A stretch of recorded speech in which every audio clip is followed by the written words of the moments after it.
আমি কাতার যাচ্ছি, সিলেটে এক লোক বসছে, আমার শুরু করছে আপনার বাড়ি খন খানো, খন খানো পড়ালেখা করছইন, কয় আমি এই খানো দাঁড়ামো, তুই খাইতা করবি খর।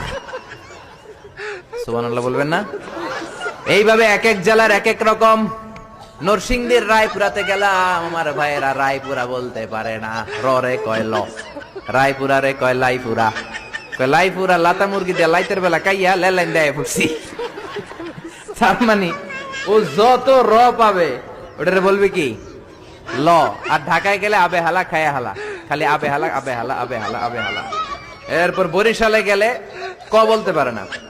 দারুন নাজাতে পড়াশোনা করলাম 7 বছর। আল্লাহ দারুন নাজাতের সব শিক্ষককে তুমি কবুল করে নাও, ছাত্রদেরকে কবুল করে নাও। আসলে আলেম গড়ার মার্কাজ, এলেম আমল আছে। কেউ যদি বলে হুজুর ছাত্র কই দিব, এক কথা আমি বলি দারুন নাজাতে দেন। 7 বছর আমি পড়েছি, আমার রক্ত মাংস মিশে আছে